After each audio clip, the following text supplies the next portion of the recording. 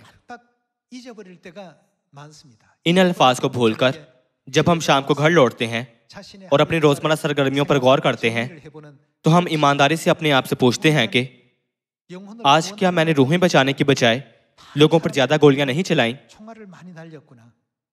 اگر ہمیں اس کا احساس ہو جائے تو ہم اگلے دن انہیں کم کر سکتے یا مکمل طور پر ختم کر سکتے ہیں۔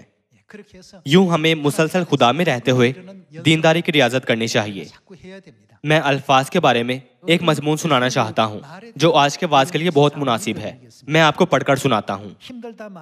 جب آپ کہتے ہیں یہ مشکل ہے تو یہ زیادہ مشکل ہو جاتا ہے۔ جب آپ کہتے ہیں کہ یہ ناممکن ہے تو ممکن چیزیں بھی ناممکن بن جاتی ہیں۔ جب آپ کہتے ہیں یہ مشکل ہے تو یہ مشکل ترین ہو جاتا ہے۔ جب آپ کہتے ہیں میں مر رہا ہوں تو صرف تکلیف دہ چیزیں رونما ہوتی ہیں۔ تاہم جب آپ کہتے ہیں کہ سب ٹھیک ہو جائے گا تو سب کچھ ٹھیک ہو جاتا ہے۔ جب آپ کہتے ہیں کہ میں خوش ہوں تو پرمسرت واقعات آپ کے سامنے آتے ہیں۔ ان حالات میں بھی فتح کی بات کریں جہاں شکست یقینی نظر آتی ہے۔ ایسے حالات میں بھی کثرت کی بات کریں جب آپ کے پاس واضح کمی ہو۔ جیسا آپ کہیں گے ویسا ہی ہوگا۔ اس کی وجہ یہ ہے کہ جو الفاظ آپ بولتے ہیں وہ آپ کی قسمت کا تعین کرتے ہیں۔ آپ سب کیا آپ اس سے متفق ہیں؟ وہ جو کہتے ہیں کہ میں یہ ہرگز نہیں کر سکتا وہ ہرگز کسی کام میں کامیاب نہیں ہوں گے۔ اگر ہم کہیں میں تھک گیا ہوں تو ہر کام بتدریج مشکل ہو جاتا ہے۔ ہماری خوشخبری پر بھی یہی لاگو ہوتا ہے۔ واہ، خوشخبری کو انجام دینا مجھے بہت پرجوش بناتا ہے۔ جب میں آسمان پر جاؤں گا تو میرا اجر کتنا بڑا ہوگا۔ کچھ لوگ بات کرتے ہیں کہ وہ کتنے تھکے ہوئے ہیں۔ دیگر ایسے بھی ہیں جو کہتے ہیں کہ وہ ہر روز کتنے خوش رہتے ہیں۔ کیا ہم باپ کے آنے کے دن کے نزدیک نہیں آ رہے ہیں؟ یہ کہا گیا ہے کہ جب ساری دنیا میں خوشخبری کی منادی کی جائے گی تب خاتمہ ہوگا۔ اس لیے ایسے کئی لوگ ہیں جو ہر روز خوشی سے کام کرتے ہیں۔ اس سے پہلے میں نے مختصراً یشوا کی کہانی سنائی تھی جس سے خدا نے وعدہ کیا تھا کہ میں تیری مدد کروں گا۔ ہماری خوشخبری میں کون مدد کر رہا ہے؟ آسمانی ماں نے کہا کیا آپ نہیں جانتے کہ یہ خدا کا کام ہے؟ اگر آپ خدا کی ہدایت کی پیروی کرتے ہیں تو خوشخبری کا کام یقیناً پورا ہوگا۔ یہ ہرگز ناکام نہیں ہوگا۔ آپ اتنا کیوں سوچتے ہیں کہ خوشخبری کا کام اتنا مشکل ہے کہ یہ نہیں ہوگا؟ نبوکت نظر بادشاہ کا معاملہ لیں۔ اس نے سوچا کہ وہی ملک پر سلطنت کر رہا ہے، لیکن کیا خدا نے 7 سالوں میں اسے سچائی سے روشناس نہیں کروایا تھا؟ حقیقت میں کائنات کی تمام چیزوں کا نظام کون چلاتا ہے؟ جب اسے یہ احساس ہو گیا کہ ہر چیز خدا کے اختیار میں ہے تو کیا خدا نے اس کے دل کو ایک آدمی کے دل میں تبدیل نہیں کیا تھا؟ یہی وجہ تھی کہ نبوکت نظر بادشاہ نے خدا کی تمجید کی تھی۔ سب چیزوں کا نظام خدا چلاتے ہیں جو خالق ہیں، جس میں قوموں کا عروج و زوال اور ساتھ ہی انسانی زندگی کا ہر پہلو شامل ہے۔ یوں کیا اسے معلوم نہیں ہوا کہ سب چیزوں میں خدا کی گہری اور پوشیدہ دوراندیشی موجود ہے؟ اس لیے یہ یاد رکھنا ضروری ہے کہ جب بنی اسرائیل 3500 سال پہلے ملک مصر سے نکلے تھے تو یشوا اور کالب کے سوا 20 برس یا اس سے زیادہ عمر کا کوئی بھی شخص ملک کنعان میں داخل نہیں ہو سکا تھا۔ ان کے داخل نہ ہونے کی بنیادی وجہ ان کے الفاظ تھے۔ ہم اسے ذہن میں رکھیں اور ہمیشہ روشن پہلو کو دیکھیں۔ کیا ہم فی الحال اس عمل میں نہیں ہیں جہاں خدا ہمیں آسمان کی بادشاہی کی طرف لے جا رہے ہیں جو سورج سے زیادہ روشن ہے؟ جیسا کہ ہم آسمان کی بادشاہی کا سفر جاری رکھتے ہیں تو ہمیں اس کی قدر کو سمجھنا چاہیے اور اپنی منزل کی قدر کا موازنہ ان مشکلات سے کریں جو ہمیں اس عمل کے دوران درپیش ہیں۔ ہمیں واقعی بہت شکر گزار ہونا چاہیے۔ تاہم اگر ہم صرف ان مشکلات، دکھوں اور عارضی تکلیفوں پر توجہ کریں جن سے ہم گزرتے ہیں تو المناک طور پر ہم آسمان کی بادشاہی کو دیکھنے سے محروم ہو جائیں گے۔ غور کریں کہ جب ہمارے اچھے کام ہمارے پڑوسیوں کو معلوم ہوتے ہیں تو وہ انہیں دوسرے پڑوسیوں کے ساتھ بانٹتے ہوئے کہیں گے کہ وہ خدا کی کلیسیا میں جاتے ہیں، کیا مجھے بھی اس کلیسیا میں نہیں جانا چاہیے؟ یہاں تک کہ اگر میں خدا کی کلیسیا کے 10 لوگوں سے بھی ملوں تو ان سب کی ایک جیسی فطرت ہے۔ وہ انہیں کیا سکھاتے ہیں جو ان سب کو اس طرح خوبصورت بناتا ہے؟ جب وہ آتے ہیں تو انہیں باپ کی تعلیمات پر فضل اور ماں کی تعلیمات خوبصورت لگتی ہیں۔ بھائیوں اور بہنوں، ہر وہ کام جو ہم اپنی روزمرہ زندگیوں میں کرتے ہیں وہ بھی خوشخبری کا حصہ ہے۔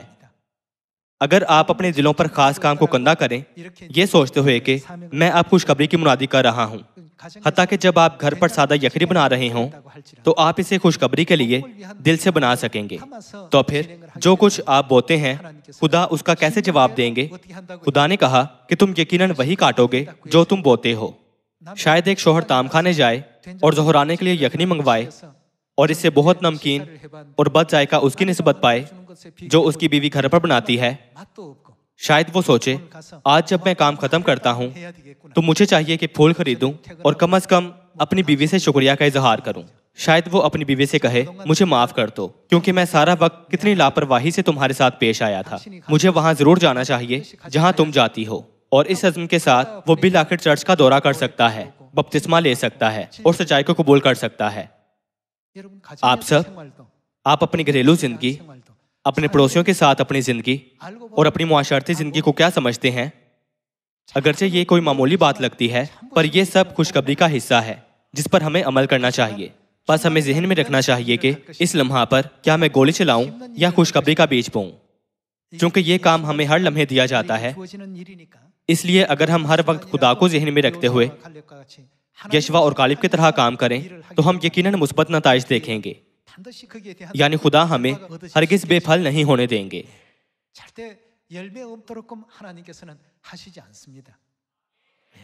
ہم پہلے سامویل کی کتاب باب 17 آیت 31 کی طرف جاتے ہیں۔ جب اسرائیلی جولیت کے خلاف جنگ میں مصروف تھے تو سب سپاہی اس سے بہت زیادہ خوفزدہ تھے، ان کے حوصلے انتہائی پست تھے، اور جولیت کے خدا کے بارے میں لاپرواہی سے بولنے کے باوجود اس نازک صورتحال میں کوئی بھی اس کے خلاف کھڑا نہیں ہوا۔ آیت 31 دیکھتے ہیں۔ اور جب وہ باتیں جو داؤد نے کہیں سننے میں آئیں تو انہوں نے ساؤل کے آگے ان کا چرچا کیا اور اس نے اسے بلا بھیجا، اور داؤد نے ساؤل سے کہا کہ اس شخص کے سبب سے کسی کا دل نہ گھبرائے، تیرا خادم جا کر اس فلسطی سے لڑے گا۔ ساؤل نے داؤد سے کہا کہ تو اس قابل نہیں کہ اس فلسطی سے لڑنے کو اس کے سامنے جائے، کیونکہ تو محض لڑکا ہے اور وہ اپنے بچپن سے جنگی مرد ہے۔ تب داؤد نے ساؤل کو جواب دیا کہ تیرا خادم اپنے باپ کی بھیڑ بکریاں چراتا تھا، اور جب کبھی کوئی شیر یا ریچھ آ کر جھنڈ میں سے کوئی برا اٹھا لے جاتا تو میں اس کے پیچھے پیچھے جا کر اسے مارتا اور اسے اس کے منہ سے چھڑا لاتا تھا، اور جب وہ مجھ پر جھپٹتا تو میں اس کی داڑھی پکڑ کر اسے مارتا اور ہلاک کر دیتا تھا۔ تیرے خادم نے شیر اور ریچھ دونوں کو جان سے مارا، سو یہ نامختون فلسطی ان میں سے ایک ہی مانند ہوگا، اس لیے کہ اس نے زندہ خدا کی فوجوں کی فضیحت کی ہے۔ پھر داؤد نے کہا کہ خداوند نے مجھے شیر اور ریچھ کے پنجے سے بچایا، وہی مجھ کو اس فلسطی کے ہاتھ سے بچائے گا۔ چونکہ داؤد نے ایمان کے ساتھ بات کی تھی اس لیے ساؤل بادشاہ نے اسے اجازت دی کہ جا کر جولیت کے خلاف لڑے، جس کے سامنے تجربہ کار جنگجو بھی خوف سے کانپتے تھے۔ جب داؤد جولیت کا مقابلہ کر رہا تھا تو اس نے کیا کہا تھا؟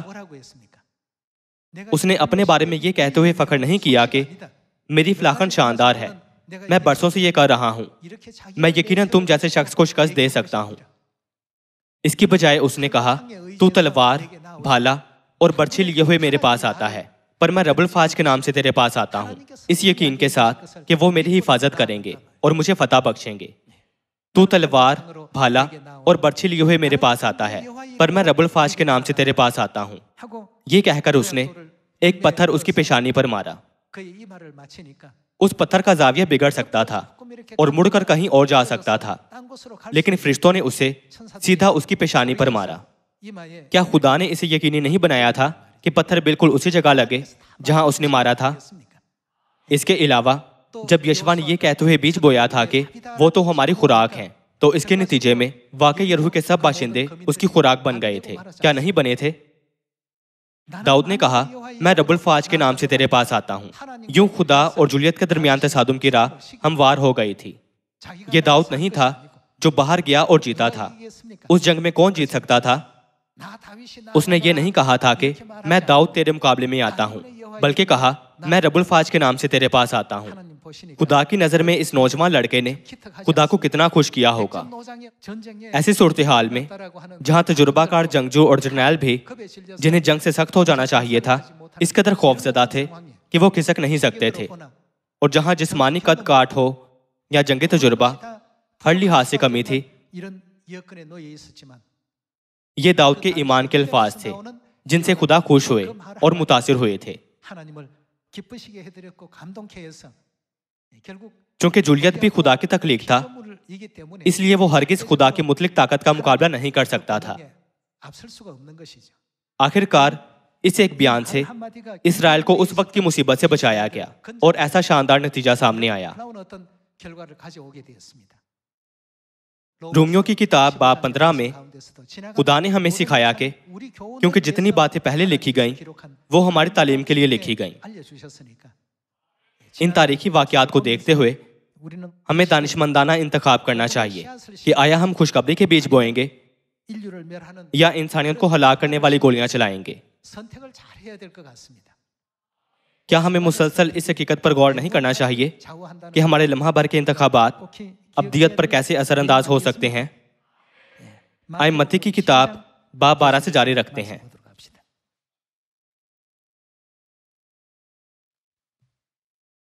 آئیں باب 12 آیت 34 دیکھتے ہیں۔ اے سام کے بچوں، تم برے ہو کر کیوں کر اچھی باتیں کہہ سکتے ہو؟ کیونکہ جو دل میں بھرا ہے وہی منہ پر آتا ہے۔ اچھا آدمی اچھے خزانے سے اچھی چیزیں نکالتا ہے، اور برا آدمی برے خزانے سے بری چیزیں نکالتا ہے۔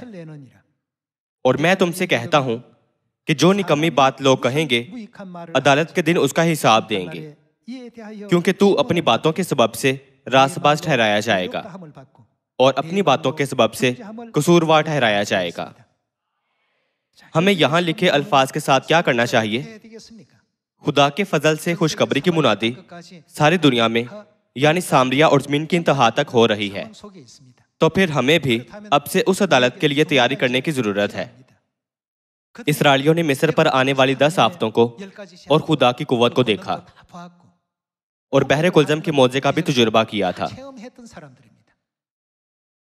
انہوں نے وہ من بھی کھایا جو خدا نے ان کے لیے آسمان سے مہیا کیا تھا۔ حتیٰ کہ ہر طرح کے معجزات کا تجربہ کرنے کے بعد بھی وہ خدا کی قوت کو بھول گئے تھے۔ اس زمانہ میں ہمیں اس حقیقت کو ہرگز نہیں بھولنا چاہیے کہ خدا ہمیشہ ہمارے ساتھ ہے۔ ہمیں ہرگز ایسے الفاظ بولنا نہیں بھولنا چاہیے جو ہر طرح کے حالات میں خدا کے شکر گزاری سے پر ہوں، دوسروں کو فائدہ پہنچانے والے الفاظ اور ایسے الفاظ جو خدا کو جلال دیں۔ خدا نے کہا کہ ہمیں عدالت کے دن ہر ایک نکمی بات کا حساب دینا ہوگا جو ہم نے بغیر سوچے سمجھے کی ہے۔ اس لیے ہمیں ہر لفظ کی زیادہ اہمیت اور قدر کو سمجھتے ہوئے اسے سیکھنا چاہیے۔ آئیں ہم صدرک، مسک اور ابدنجو کے بارے میں بھی سوچیں، جنہوں نے خدا کے آئین و فرمان کو ماننے کی غرض سے کسی بت کے آگے سجدہ نہیں کیا تھا۔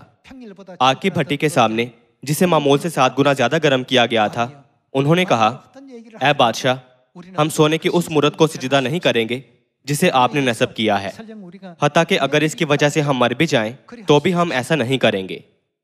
ان کے یہ الفاظ سننے کے بعد خدا نے آسمان پر سے صدرک، مسک اور ابدنجو کو کس نظر سے دیکھا ہوگا؟ حتیٰ کہ ایسی خوفناک اور ہولناک صورتحال کا سامنا کرنے کے باوجود انہوں نے آنکھ نہیں جھپکی۔ انہوں نے کہا، اگر ہم بھڑکتی ہوئی آگ میں ڈالے جائیں تو ہمارے خدا یقیناً ہمیں اسے چھڑائیں گے، حتیٰ کہ اگر خدا کے پاس ایسا نہ کرنے کی کوئی وجہ ہو تو بھی ہم اس مورت کو سجدہ نہیں کریں گے جسے آپ نے نصب کیا ہے۔ خدا ان سے راضی ہوئے، اس لیے جب وہ آگ کی بھٹی میں ڈالے گئے تو ان کے سر کا ایک بال بھی نہیں جلا تھا۔